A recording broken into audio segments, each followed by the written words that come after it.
Hey, how we doing, guys? Welcome to the new studio. This is Pommyinoz. I'm the Pom, and I hope you're all doing really well. If you are new around here, please smash that like and subscribe button. It really helps the channel out. We're just about to hit 230, so we're not too far away from the illustrious 300 figure.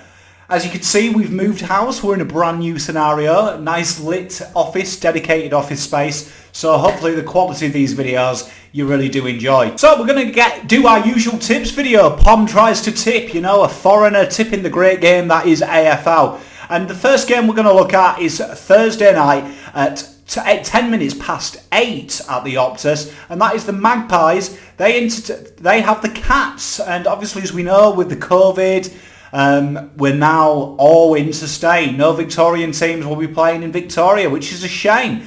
And I've got here, I think this is going to be an intriguing game because the Cats are playing well. The Magpies, they had a real bit of a resurgence last week. Could be anyone's game. But I'm going to stick here and I'm going to tip 61 plays 55 in the Cats' favour. I just think that the Cats, for me, they've just got something. It's just this, I've got like this nagging suspicion that they're going to be there at the end of it. Whether I'm right or wrong, time will tell. But I reckon they've got enough to go with. I think, the Pies, they seem to be hot and the cold. And just, Geelong, they just seem to be that nagging, boring side. It's going to be really intriguing, though, to see the matchups. Selwood, Danger going up against Pendles.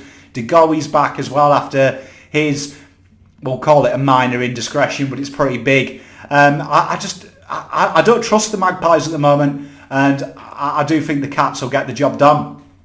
Then Friday night we've got the Bombers and they're playing the Doggies after their battering against the mighty Blue Boys last week. I'm still buzzing after that. And they play at the Metricon at 10 minutes to 8 on the Friday night. I'm going to go against my heart and I'm going to tip that the Bombers get up 72 to 62. I just think that there was something about the Doggies and they looked very beatable and it looked like kind of a sustained game plan, winning it out the centre contest and playing, a brand of football that they don't like a bit of pressure, and it looked like they folded under the pressure. And one thing I'll give Essendon is they are tough to the contest, they are hard, they are awkward to play against. And yeah, I'm backing the Bombers here. I think the Bombers will win by 10 points. I don't want it to happen though, but I just think, that just watching the Doggies play, I think Shield's a big loss to them, but I think they've got enough players there to step up, and I think that they'll just grind the win out. I really do think they'll grind it out. Then Saturday at Giant Stadium at 1:45, we've got the Giants versus the Lions. Now, the Giants, they're that kind of side that you just don't know which Giant side will turn up. They've kind of flattered to deceive, and then they've been really shocking. It's a tough one. It's a tough one because the Lions, again, they find a bit of form, and then, you just have that uh-oh moment. I'm tipping here, though, that I think the Giants will get the job done 78 to 66. I think it'll be a ripper game, though. This is one of them games that I am super excited about seeing. I think it'll be an absolute nail-biter. These two sides play a beautiful brand of football. Styles make fights, but the Giants at home, I can't look past them at home. I think they'll be safe there. However, the turf at the Giant Stadium over last week looked rotten. It looked like, someone had painted it with a dull knife. It didn't look the sharpest, but I think the Giants will get the job done. There's been them rumours, that Coggy's going to be dropped and stuff. I think that'll give them a bit of a bullet with Ward missing. I expect Coggy will come out to play. Still can't stand the bloke. He broke my heart in the trade period. But no, I'm backing the Saints. And then at 4:35 at the SCG, we've got the Swans versus the Suns. Surprise packet, as we know the Suns have been. They've been very good. They started off really well. They've lost Rowell, though, which I do think really affects their structure. They are a really good side to watch, but you are coming up against a Sydney side that is dogged. They are very dogged, very stringent. We saw it with Essendon, the Essendon game they played.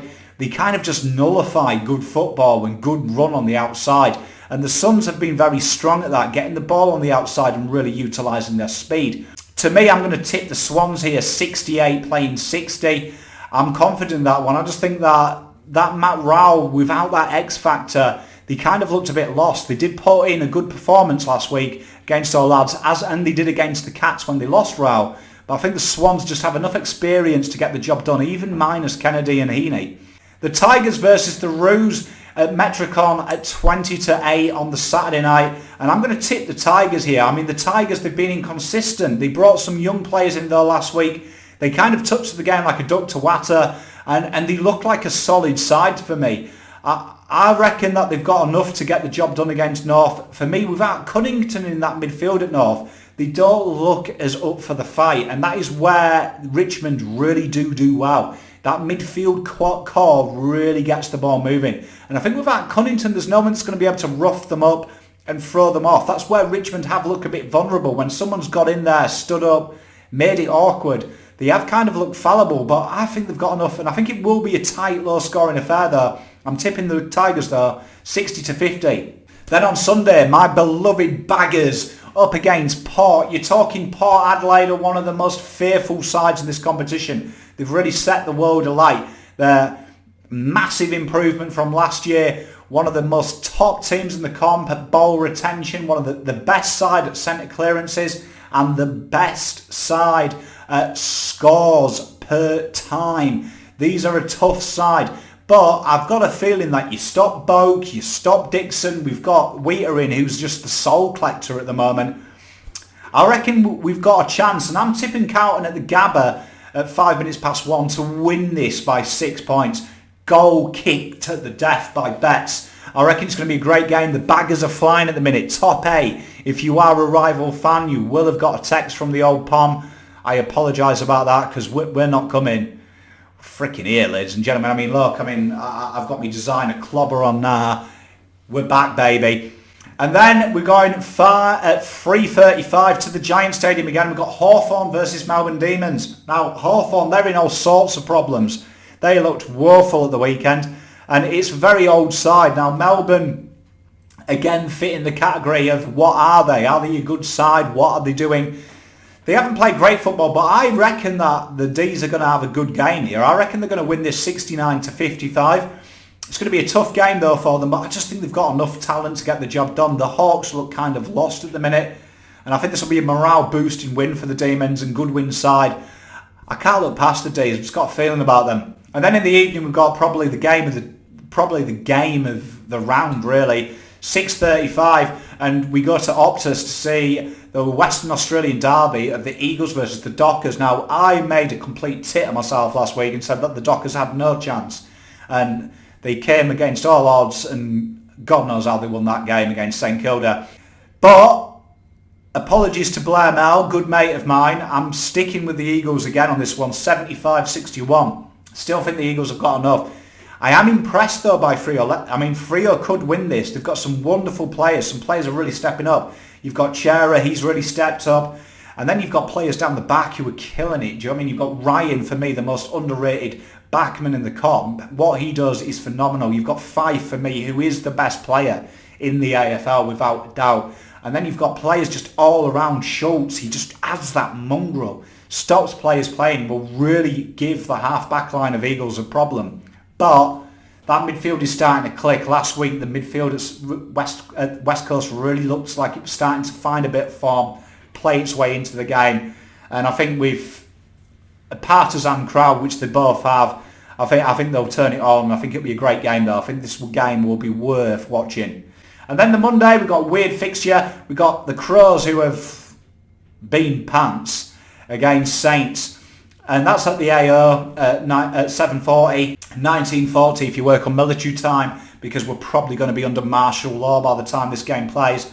And Saints, I'm going to tip here 66 playing 35. I think the Saints will get the job done. We know they haven't won out of Melbourne under Ratton. We know that that's one of his things. I think they'll get the job done. If you don't beat the Crows, you've got no right being in the AFL at the moment. These guys are woeful. And I reckon Ratton will get his wish, get an interstate win, and it'll make him feel better about himself and maybe give Saints more false hope. Should be a good game though. I mean, Saints, there's a lot of players that need to play well. Butler was poo bucket last week as well. A few players need to step up for them who had a bit of an off day. Be an intriguing one though, all the same. But it should be a good game. There are my tips. Please let me know in the comments who you're tipping. Got 6 out of 9 last week. I'm quite chuffed with that one. So let's see if we can get 9 out of 9 this one. I'll see you soon. If I don't see you through the week, see you through the window. Pom out.